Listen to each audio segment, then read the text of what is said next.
गधे पर नमक रख कर लेकर जाता था, और जब वो जा रहा होता था तो वहां पे एक नदी आती थी। नमक हैवी था, जाहिर के गधे पर था, वो थक जाता था। जब वो पानी में से गुजरता, गधा भी गुजरता और मालिक भी गुजरता, तो वो गधा उसे ठंडक महसूस होती तो वहीं पर ठहर जाता। और उस गधे ने सोचा कि क्यों ना मैं बैठ जाऊं। वो बैठ जाता है, मालिक उसको छड़ी मारता रहता है लेकिन उड़ता नहीं, क्योंकि वो नमक उसके ऊपर है। लेकिन आहिस्ता आहिस्ता क्या होता है कि वो नमक जो है वो जो ना खत्म होना, उसके यानी कि कहना चाहिए मुझे, खत्म होना शुरू हो जाता है, पिघलता जाता है, जाया होता जाता है। तो जब उसे महसूस होता है कि वजन मेरा हल्का हो गया है तो वो उड़ जाता है। तो मालिक देखते हैं, इतना चलो कोई बात नहीं, थक गया आदमी शायद, चल पड़ता है। अगले दिन फिर ऐसे होता है, 2-3 दफा ऐसे ही वो करता है। मालिक कहता है सब तेरा इलाज करना पड़ेगा, और रूही उन्हें चलाते हैं।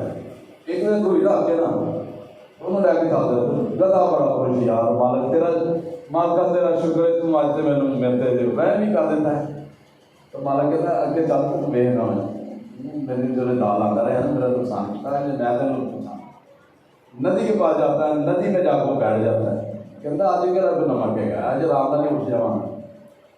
तो जो जनाब बह जाता है तो जो रूह होंदा है वो जनाब पानी नाल भिज जाता है, तो हो जाता बस नहीं, तो उसको उठा नहीं जाता, और फिर उसको मार पड़ती है, लेकिन वो उठ नहीं रहा। तो यही हाल बड़ी नौ इंसान का है, इंसानों का है। उनके ऊपर ऐसी चीजें हैं, ऐसे भार उन्होंने उठा रखे हैं, जो अपने उस्तादों को, मालिकों को चालाकी के साथ दबा देना चाहते हैं। लेकिन कई जगह पे ऐसी जगह आती हैं जहां पे वो मालिकों को कहते हैं अच्छा तुम ज्यादा चालाक बनना है तो मैं तेरे को ज्यादा चालाक, उस्ताद उस्ताद ही होता है। और कई दफा हम उन गुनाहों को, वो भार तो है एक्चुअली, हम जब ऊपर गुनाह जब देते हैं, करते हैं, जब हमारे ऊपर आता है तो वो हमें हल्का सा महसूस होता है। लेकिन जब गुनाह हमारे बढ़ते जाते हैं, बढ़ते जाते हैं, बढ़ते जाते हैं, बोझ बन जाता है। उन गुनाहों के नीचे हम दब जाते हैं, उठना चाहते हैं लेकिन उठ नहीं पाते। उस अहमद गधे की तरह फिर हम क्या करते हैं, हम उस गुनाहों के नीचे दबे रहते हैं। हमें पुकारते हैं खुदा हमें माफ कर, खुदा हमारे लिए कोई काम कर। सो आइए इस स्टोरी को साथ आगे लेकर हम चलते हैं। आइए मेरे साथ निकालें जिनके पास बाइबल प्रदर्शन है, रोमियो 8 बाब और उसकी पहली आयत।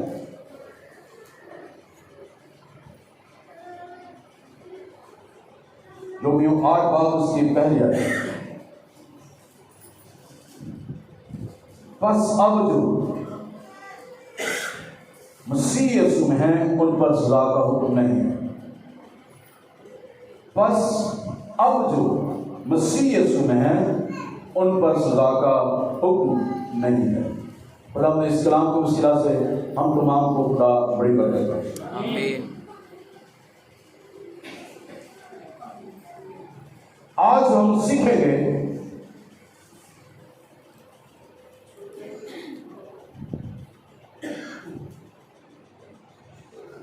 सजा का हुक्म नहीं, नो कंडमनेशन।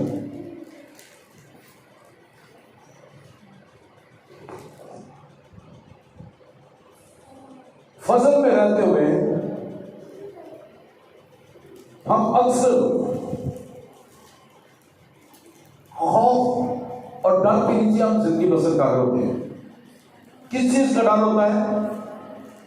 कर्जे का, अबलीस का, रुपए पैसे का कि खत्म हो गया क्या होगा, बीमारी का, दुखों का, हालात का, तरह तरह से हम खौफ के नीचे हैं इस फजल के दौर में।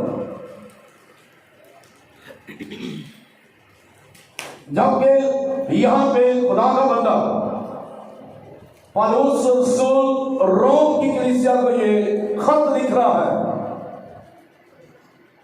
उन बिलीवर्स को, उन ईमानदारों को वो खत लिख रहा है जो रोम की कलीसिया है,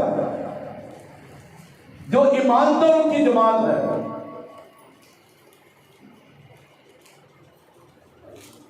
जिन्होंने यीशु मसीह को कबूल किया तो है, लेकिन उनके अंदर अभी भी डर और खौफ है,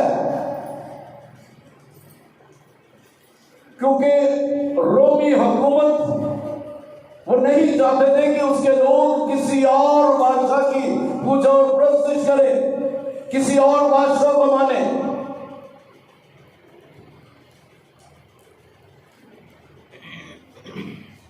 पौलुस रसूल उनको इंश्योरिटी दिलाता है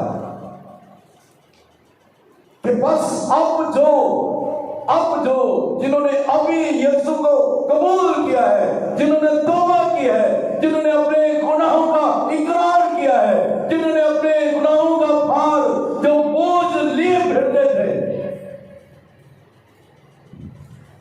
जो बोझ के नीचे थे, जो उस अहमक गधे की तरह थे, जिसने देखा कि अब जो हल्की रुई है, जो हल्का भार मेरे ऊपर है, हल्की चीज मेरे ऊपर रखी गई है, लेकिन जो ही वो पानी के अंदर, नदी के अंदर जाता है, जब वो बैठता है, वो पानी जो है रुई के अंदर चला जाता है, वो रुई जो है वजनी हो जाती है, वो उठ नहीं सकता है। इसी तरह हमारे गुनाह भी हमारी जिंदगियों में जब एंटर होना शुरू हो जाते हैं, जब हम अलाउ करते हैं, जब हम इजाजत देते हैं झूठ को, बुराई को, धोखे को और तरह तरह के गुनाहों को जब अपनी जिंदगी में अप्लाई करते हैं, वो गुनाह आहिस्ता आहिस्ता हमारी जिंदगी में वो वजनी होना शुरू हो जाते हैं,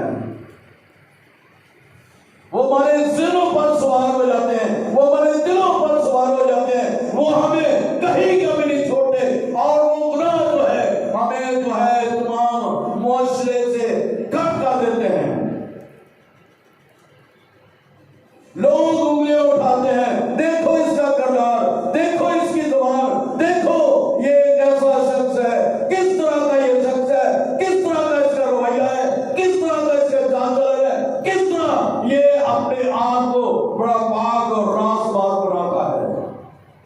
वो रवैये, वो गुनाह, वो भार उसके ऊपर होता है, लेकिन आज खुदावंद यीशु मसीह की खुशखबरी जो अंजील की सूरत में, जो रसूलों के अमाल की सूरत में, जो यूहन्ना की अंजील की सूरत में, जो मत्ती की अंजील की सूरत में, जो लूका की अंजील की सूरत में, जो मरकस की अंजील की सूरत में, जो खतों की सूरत में हमारे पास जो अंजील मुकद्दस नया अहदनामा पहुंचा है, वो खुशखबरी हमें देता है कि बस अब जो यीशु मसीह में है उन पर सजा का हुक्म नहीं है।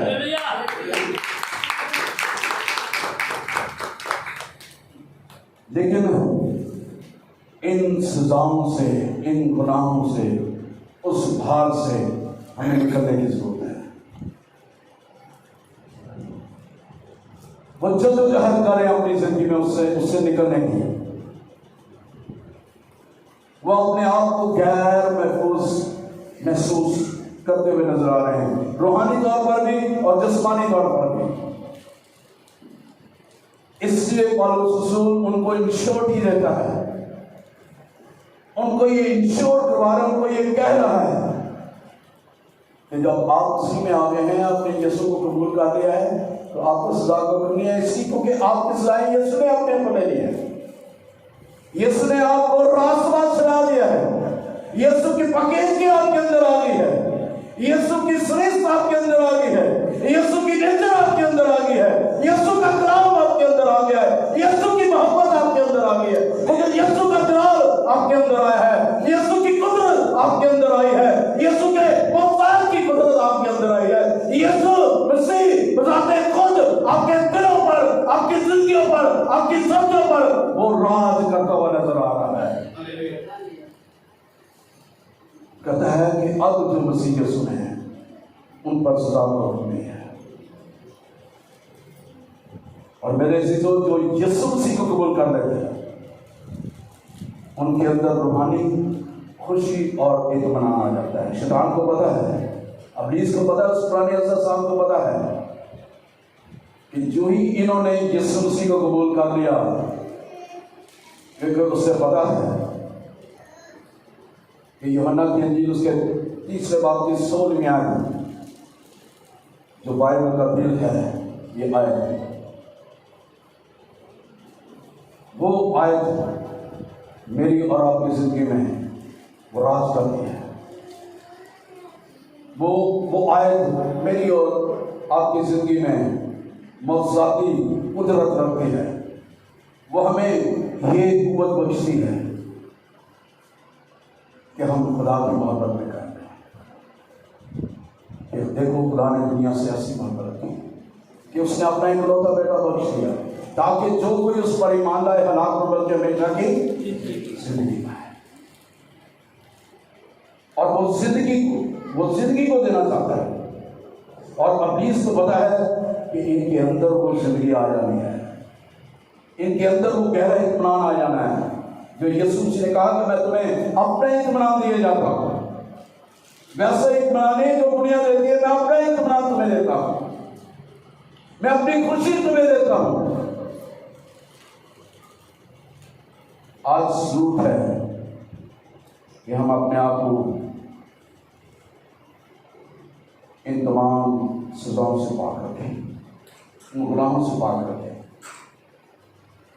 कितनी खूबसूरत बात है जो अब मसीह में, बस अब जो मसीह में। आज अगर दुनिया में खास तौर पर मैं पाकिस्तान में कहूँगा, अदालतों में चले जाए, इंसाफ आपको नहीं मिलेगा। शायद अमीरों को इंसाफ मिल जाएगा, गरीबों को इंसाफ नहीं मिलेगा। चाहे वो किसी भी रंग नस्ल, किसी भी तबके से है, उनको इंसाफ नहीं मिलेगा। अदालतें खुली रहती है, रिश्वत आम है, इंसाफ नहीं मिलता। लेकिन एक ऐसी अदालत है जो 24 घंटे खुली रहती है, जिसमें आज तक कभी किसी पर सजा को नहीं लगाया, और वो अदालत खुदा यीशु मसीह है। हालेलुया।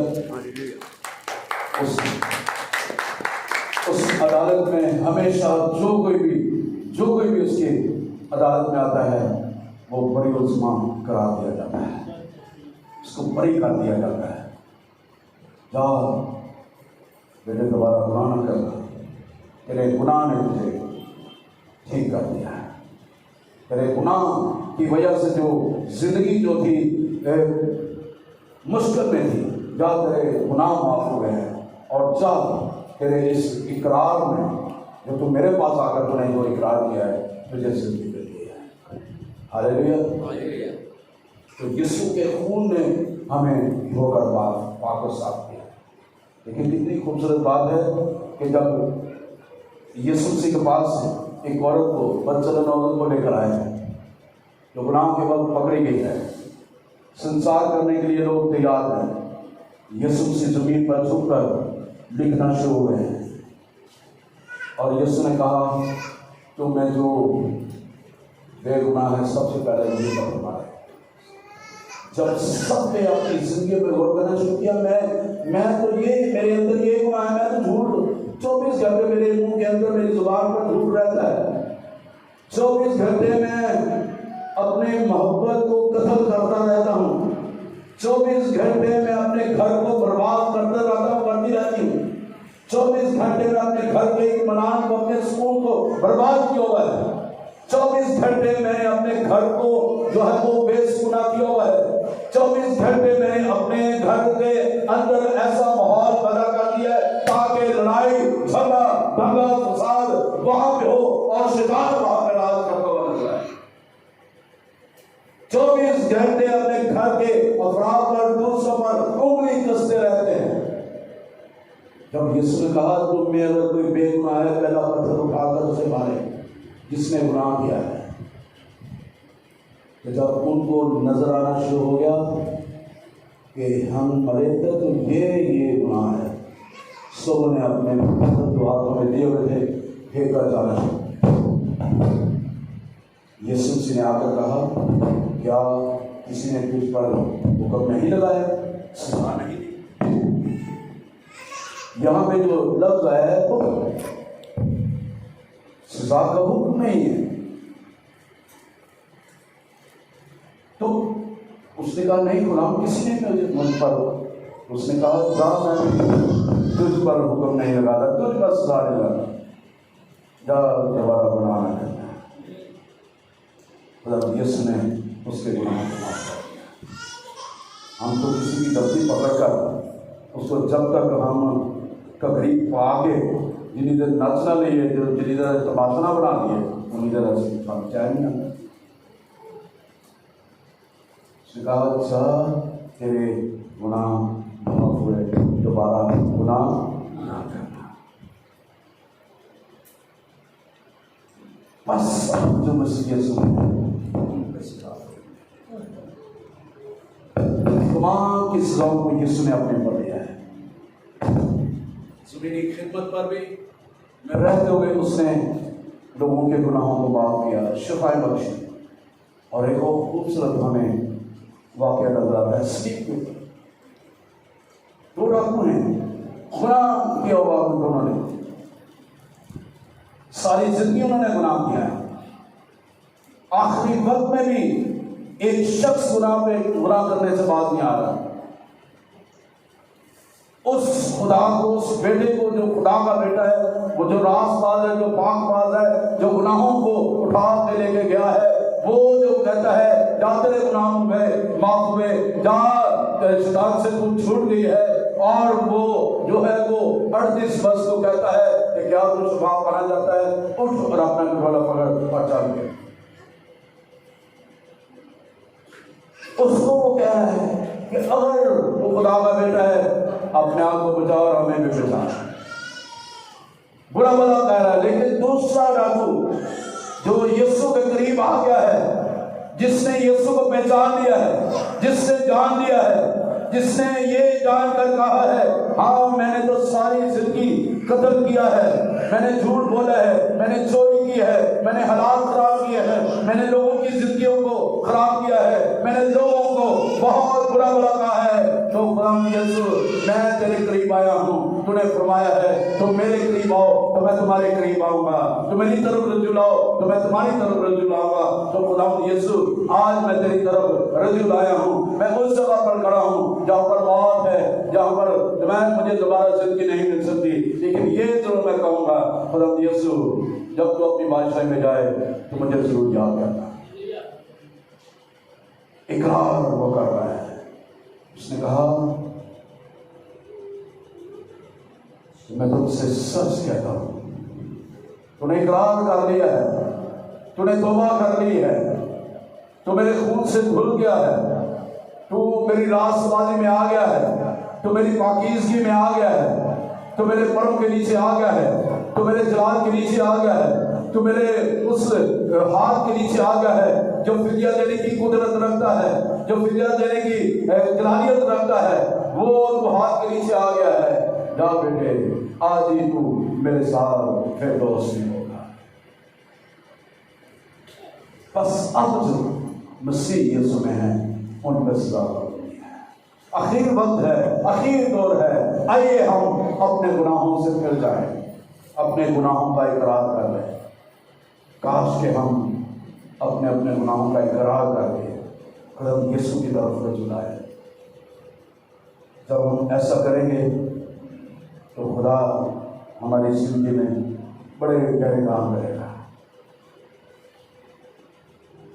मत किसी को बुरा भला कहे, जो कोई कर रहे हैं उसे करने दें। हम कोई काम कर रहे हैं बेहतरी के लिए कर रहे हैं, उसे कहो शाबाश बेटे, शाबाश भाई, शाबाश बहन, शाबाश बहुत अच्छे, खुदा को बरकत दे, आगे बढ़।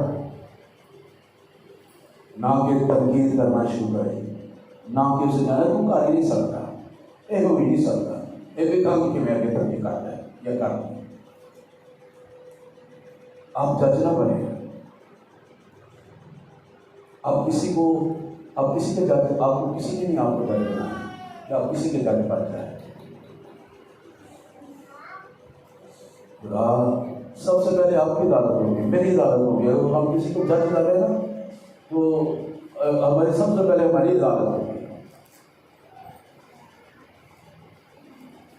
आइए इस फितने से निकले हम, इस कुएं से निकले हम, और हम उस तरफ देखें जहाँ पर यीशु मसीह की खालिसियत है, जहाँ पर यीशु मसीह ने कहा मैं तुझसे सच कहता हूँ कि तू हर चीज मेरे साथ करेगा। ये सिर्फ आज वो आपको ये पैगाम दे रही है जिसने कहा कि तमाम हुआ, जिसने कहा है बाप मैं अपनी रूह तेरे हाथ में सौंपता हूँ, और जब वो मर गया है उसने अपनी रूह खुदा को सौंप दी है, जब उसको स्लीप से उतारा गया है, वो स्लीप आज भी यरूशलेम में खाली है, वो कील आज भी यरूशलेम में है, वो कांटे जो ताज बना वो आज भी यरूशलेम में मौजूद है, वो कफन आज भी यरूशलेम में मौजूद है, वो कब्र आज भी यरूशलेम में मौजूद है।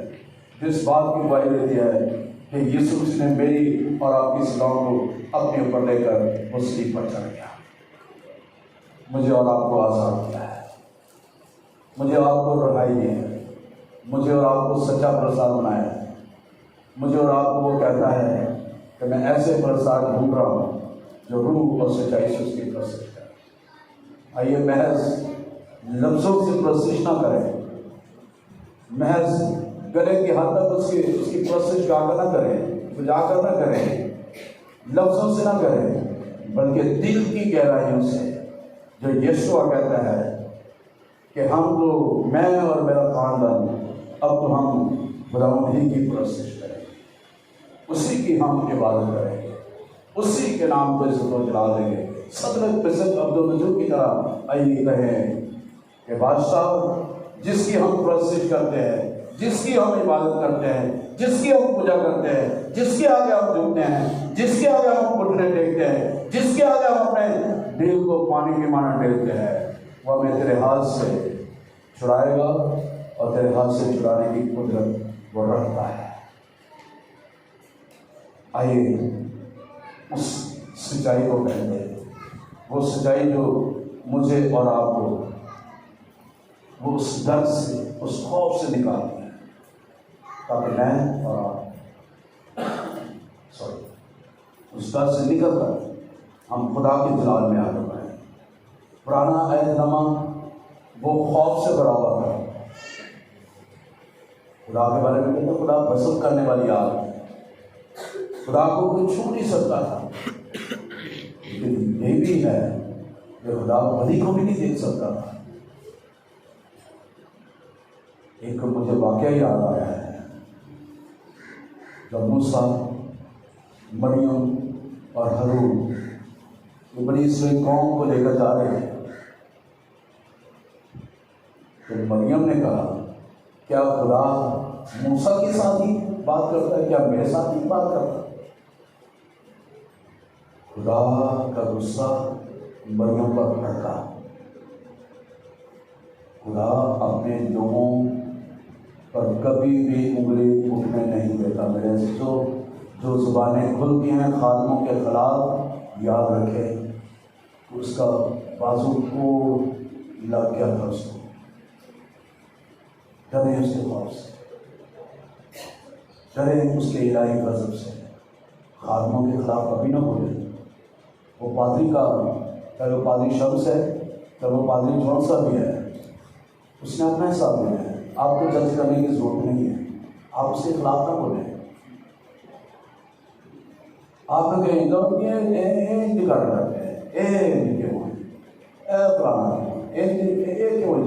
डालते हैं? आपको कहने की जरूरत नहीं है, आपको जज करने की जरूरत नहीं है। खौफ से डरे जो मरियम को कोल लगा था।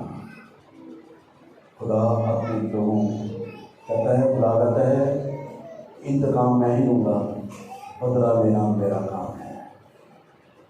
वो बदला लेना चाहता है अपने खादमों का, अपने लोगों का, अपने मंसूबों का, लेकिन साथ ही साथ वो माफ़ करने में भी कुदरत करता है। माफ़ी मांग लें, इकरार कर लें कि खुदा हम फलां खुदा के खादम के खिलाफ हो रहे हैं, फलां खादमा के खिलाफ हो रहे हैं, फलां शख्स के खिलाफ हो रहे हैं, माफ़ कर दें। बस अब जो वसीयत में है उन पर सजा तो नहीं है। हम असी सॉरी लफ्ज़ में कहना सी ठीक है, सानू तरह तरह की मुश्किलात का सामना भी करना पैंदा है। जरा असीं गलत काम करते हैं ना, खादमा के खिलाफ, चर्च के खिलाफ, किसी के खिलाफ, सानू पता होता है कि साढ़े ने काम हो गया है, लेकिन असी माजरत ना फिर असी ठीक हाँ, असी उस गल कबूल ही नहीं मैं दुआ बड़ी करना या करनी, मेरे नाल नहीं हो सकता। जे दुआ भी तुम इन्नी करते जे नहीं हो सकता, फिर तुहानूं खुदा ने इजाजत भी नहीं दी कि तुम किसी की अदालत करो, किसी के खिलाफ करो, किसी को कुछ कहो।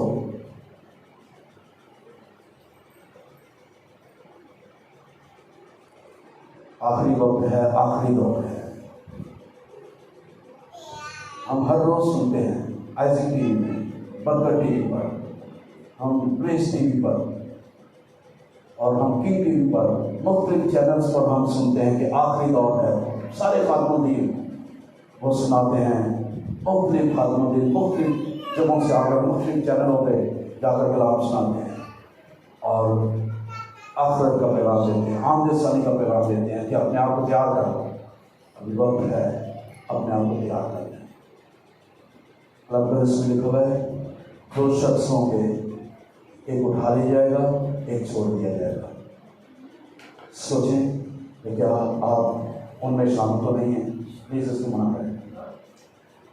हुक्म से, सजा से बचने के लिए खुदा के पास आइए, क्योंकि खुदा नहीं चाहता कि मैं किसी को सजा दूँ। खुदा चाहता है कि शरीर की भी तौबा करने वाले पहुँचे। आइए अपनी जिंदगी पे बात करें, अपने आप को खुदा के ताबे कर दें। जैसे शुरू में कहा कि फजल का दौर है, लेकिन जितना फजल का दौर है उतना ही गुनाह बढ़ता जा रहा है। जितना खुदा का मसा काम करता है उतना ही खुदा के लोगों के खिलाफ काम हो रहा है। जितना खुदा का काम हो रहा है उतनी ही जुदाइयां पैदा हो रही हैं। जितना ही खुदा अपने जलाल को जाहिर कर रहा है उतना ही अबलीस जो है लोगों को पामाल कर रहा है। आइए उस सजा से बचने के लिए अपने आप को खुदा के ताबे कर लें। खुदा की हज़ूरी में आ जाए, खुदा से कुछ दे, खुदा देना चाहता है। क्योंकि रोमियो 6:23 में लिखा है, क्योंकि गुनाह की मजदूरी मौत है, मगर खुदा की बख्शिश हमारे मसीह यीशु में हमेशा की जिंदगी। गुनाह करते जाएंगे, उसकी मजदूरी क्या है? मौत है, मगर खुदा की बख्शिश हमें हमेशा की जिंदगी दिलाती है। आइए हमेशा की जिंदगी को पाने के लिए खुदा के हजूर चल पड़े, खुदा के हजूर झुक जाएं, ताकि खुदा हमारी जिंदगियों में काम करता हुआ नजर आए। जितना खुदा में आगे बढ़ेंगे उतना खुदा आपकी ज़िंदगी में काम करता हुआ नजर आएगा। अगर आप अपनी ज़ुबान से यीशु मसीह के खुदावंद होने का इकरार करेंगे और अपने दिल से मानेंगे कि खुदा ने उसे मुर्दों में से जिंदा किया है, तो खुदा आपके दिल में आकर आपकी ज़िंदगी में काम करेगा, आपको निजात बख्शेगा, आपको हमेशा की ज़िंदगी देगा। आपकी सजाएँ उसने ले ली हैं। आज से 2022 साल पहले उसने हमारी तमाम सजाओं को अपने ऊपर ले लिया है। उसने अपनी मोहब्बत को मेरी और आपकी ज़िंदगी में ले रहा है। आइए उस मोहब्बत को बांटें जो उसने मेरी और आपकी ज़िंदगी में रखी है। सलीब पर उसने अपनी मोहब्बत का इज़हार किया है। आइए अपने सरों को झुकाएं, गौर करें इस पैगाम पर, ध्यान करें इस पैगाम पर कि हम पर सजा का हुक्म नहीं है। हमारी हल्की सी बात, हल्की सी गलती, हल्का सा काम हमें सजा न दिलवा दे।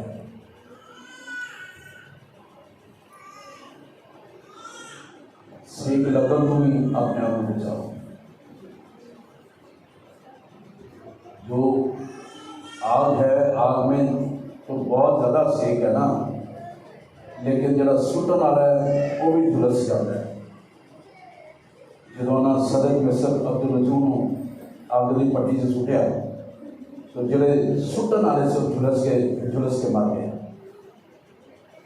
आइए उस आग से भी अपने आप को बचाएं, उस झुलसने से भी अपने आप को बचाएं। आइए कोई भी सजा मेरे और आपके ऊपर ना जाए। आइए अपनी जिंदगी पर गौर करते हुए तौबा करें कि करार करें। अगर कोई भी गलती बताई और किसी खादम के खिलाफ बोले हैं, खादमों के खिलाफ बोले हैं, चर्च के खिलाफ बोले हैं, कलीसिया के खिलाफ बोले हैं, खानदानों के खिलाफ बोले हैं, किसी के खिलाफ बोले हैं, आइए वक्त है इकरार कीजिए। वो जो यूट्यूब पे कलाम सुन रहे हैं, सुनेंगे, उनसे भी मुखातब होकर कहता हूँ, आइए इकरार कर लीजिए, तौबा कर लीजिए। शायद ये आपका आखिरी मैसेज हो, शायद ये मेरा आखिरी मैसेज हो आपको सुनाने के लिए। We do not know we have more life or not, but when we are in Jesus Christ, we have to show that we have life on earth and everlasting life. हम नहीं जानते कि हमारे पास जिंदगी है, लेकिन यीशु मसीह में हमें इस बात की श्योरिटी है तो ज़मीन पर जितने जो हमें उसने आयाम बख्शे हैं वो जिंदगी हमारे पास है, लेकिन उसके बाद हमारे पास एक इंश्योरिटी है, एक हमारे पास वो बीमा है कि हमेशा की जिंदगी है। आइए यीशु मसीह को कबूल कर रहे, तौबा कर रहे, यीशु मसीह को अपना दिल दे दे, उस सजा से बच जाए, उस गुनाहों से बच जाए, उस बेवकूफ अहमद गधे की तरह ना हम रह जाएं, वो बोझ के नीचे हम दब ना जाए, बल्कि उस बोझ को यीशु पर ला दें ताकि वो हमारा बोझ उठाकर हमें हमेशा की जिंदगी दे। हम तमाम को इस कलाम पर सोचने की, समझने की, अमल करने की तौफीक अता फरमाए। यीशु के नाम से आमीन।